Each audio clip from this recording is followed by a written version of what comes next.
মুস্তাফা সাল্লাল্লাহু আলাইহি ওয়াসাল্লাম রওজা শরীফ থেকে বলে দিব আমার আবু বকরের কবর কোথায় হবে।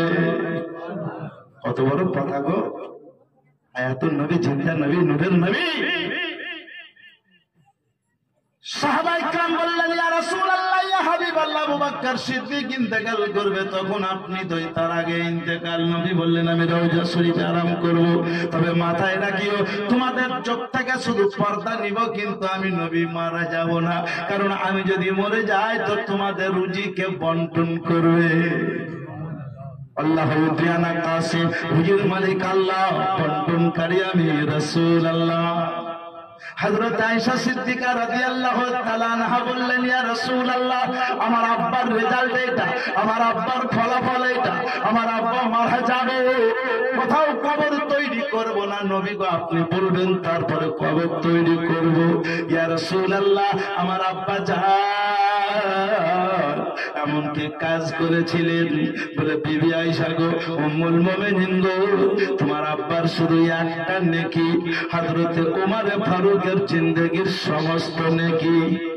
সুবহানাল্লাহ, সুবহানাল্লাহ। কারণ আসমানে যত তারকা দেখছো, নক্ষত্র দেখছো, আসমানে যত নাজম দেখছো, অত নেকি যদি আছে তো ওমর ফারুকের আছে।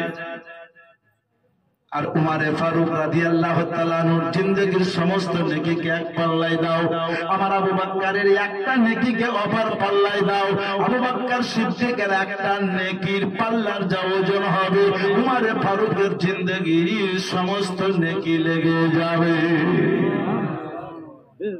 বলে, ইয়া রাসূলুল্লাহ, ও আমার মাথার তাজ, ও রাহমাতাল লিল আলামিন, আপনার পদতলে আমার মা বাবা কুরবান হয়ে যায়। হুজুর একবার বলে দিন, আমার আব্বার এটা কোন মাসের নেকি, জোরে বলুন। আমার কাজের খবর দাদা বললেন, এটা রবিউল আউয়াল মাসের নেকি, জোরে বলুন। কোন মাসের? বলে, ইয়া রাসূলুল্লাহ, রবিউল আউয়াল মাসের নাকি কয় তারিখের? তো নবী বললেন 12 তারিখের।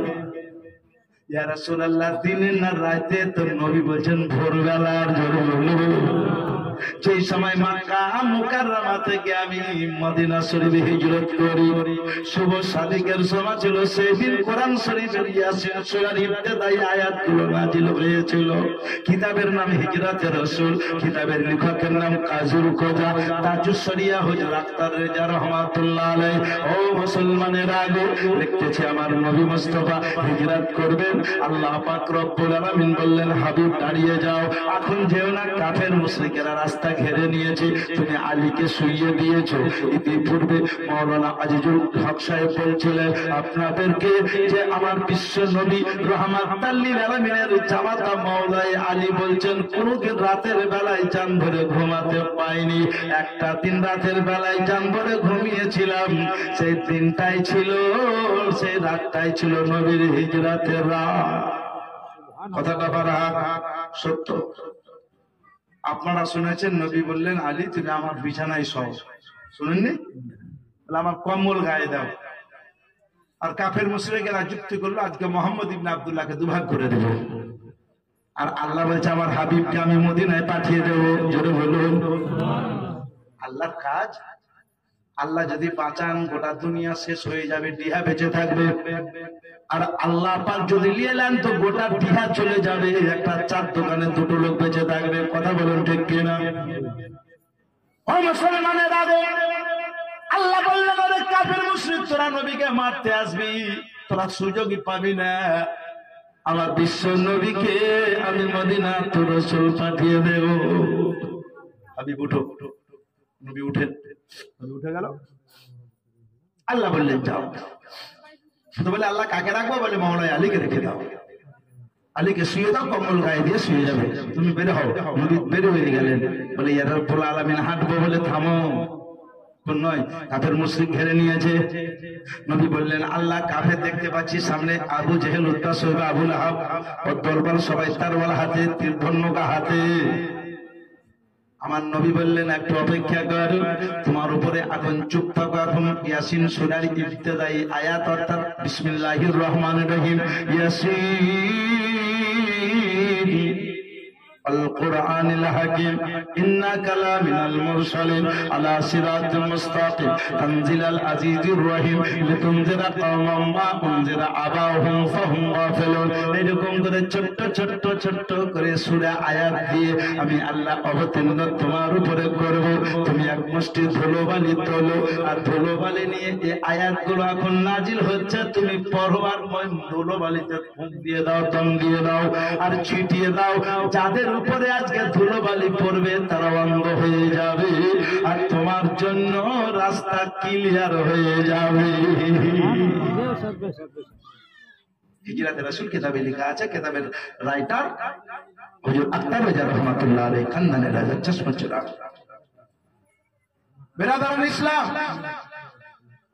আমার নবী তখন একটা গায়েবের খবর দিয়েছিলেন, মুজিজা কি জানেন? আজকে যাদের উপরে ধুলোবালি উড়ছিটা পড়বে তারা অন্ধ হবে, কিন্তু এই লোকগুলো নি জঙ্গে বদর অর্থাৎ বদরের যুদ্ধতে তারা কুফরি হালাতে মারা যাবে। লিখা আছে কিতাবের নাম সিরাজে মুস্তাফা, কিতাবের লেখকের নাম আল্লামা শেখুল হাদিস আল্লামা আব্দুল মুস্তাফা আজমি আলাইহির রহমা, কিতাবের নাম মাকামে নবুয়্বত, কিতাবের নাম হলো জিয়াউন নবী। এই সমস্ত কিতাবে লেখা আছে যাদের উপরে সেদিন ধুলোবালি কাগর বদর পড়েছিল তারা বদরের যুদ্ধে কাফেরের অবস্থাতে মারা গেছিল। আমি বলতেছিলাম একদিক চলে গেলাম আর একদিক, আমার বিশ্ব নবী চলে এলেন আর হযরতে আলী আরাম করছেন, কাফের মুশরিক চলে গেল।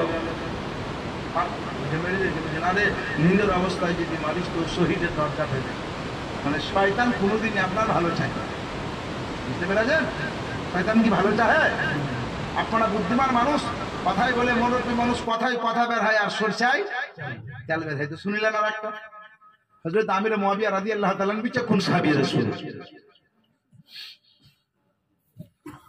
জীবনে তার ফজরের নামাজ কাজা ছিল না, তবে একদিন কাজা হয়ে গেছিল না?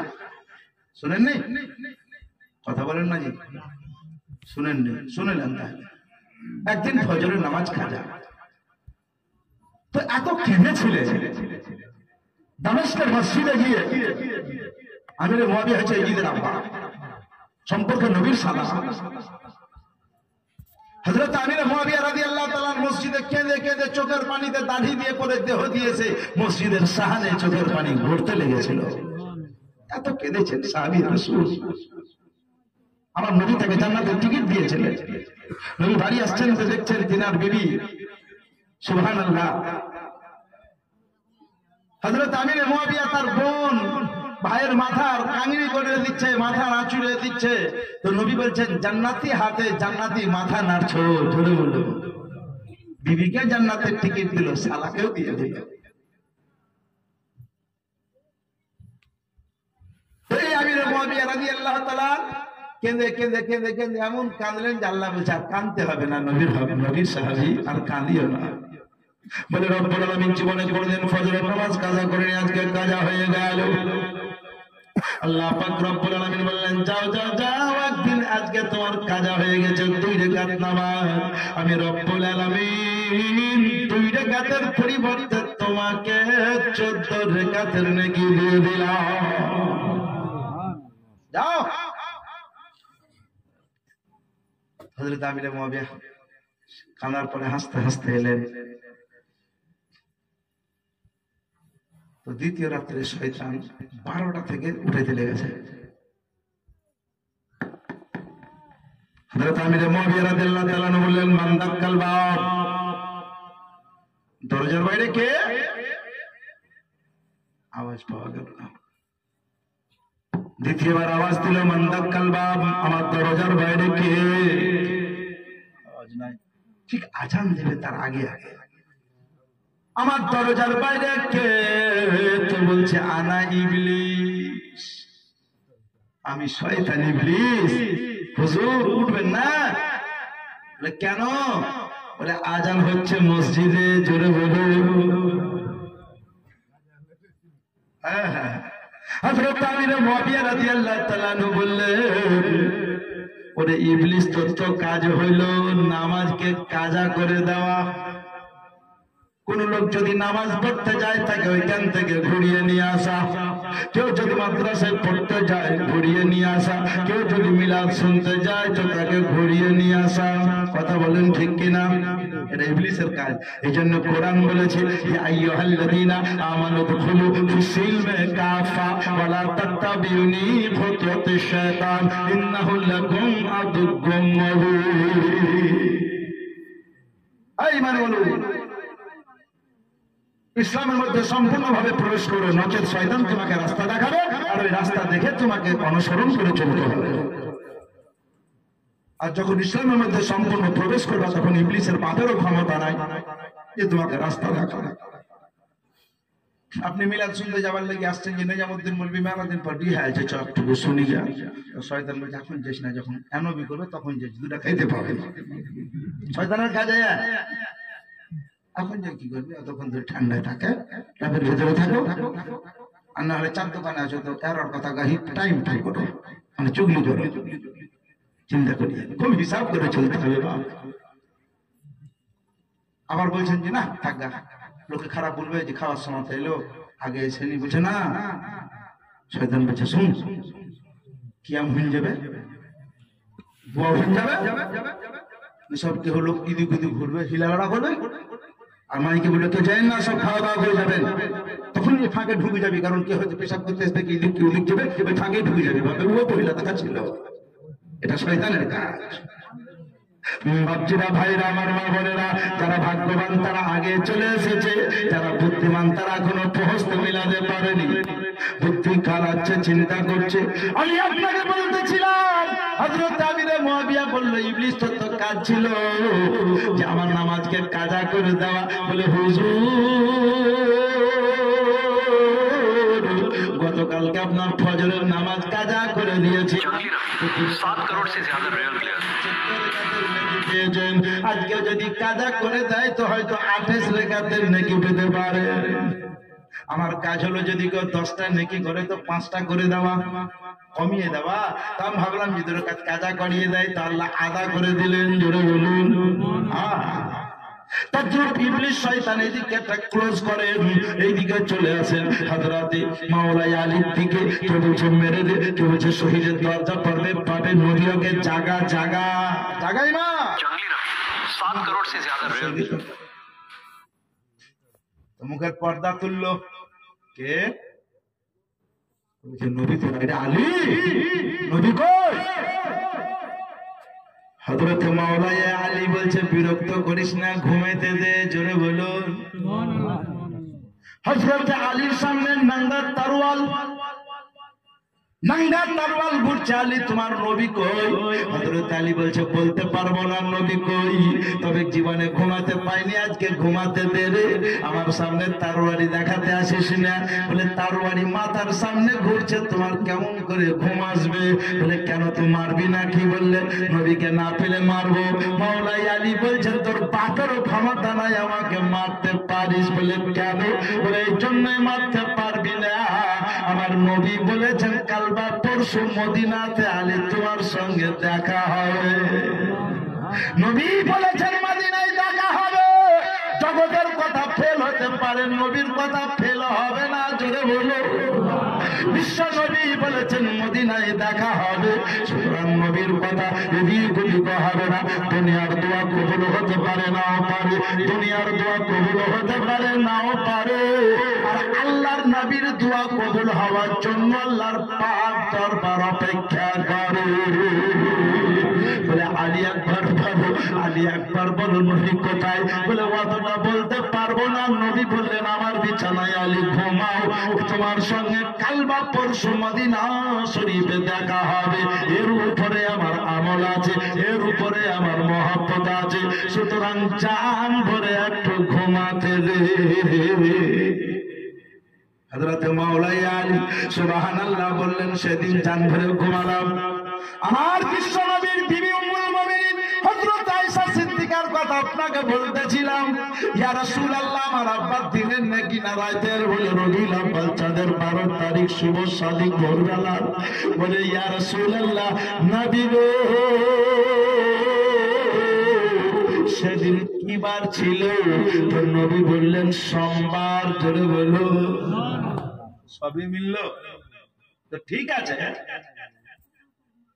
বলে ঠিক এটাই আছে, আমার আবু বকর ইন্তেকাল করবে, আমার রওজা শরীফের সামনে নিয়ে রেখে দিবে, আমি নবী নিজেই বলে দেব যে তার কবর কোথায় হবে। ধরে বলো কম বড় কথা গুলো। সাহাবায়ে কেরাম বললেন হযরত আবু বকর সিদ্দিকের ইন্তেকাল হলো।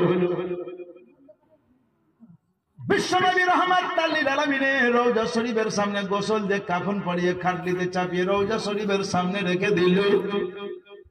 আর রেখে দিয়ে বলল, ইয়া রাসূলুল্লাহ, ইয়া হাবিবাল্লাহ, আপনার প্রথম খলিফা, আপনার সম্পর্কে শ্বশুর হযরত আবু বকর সিদ্দিকের লাশ মোবারক রেখে দিয়েছি।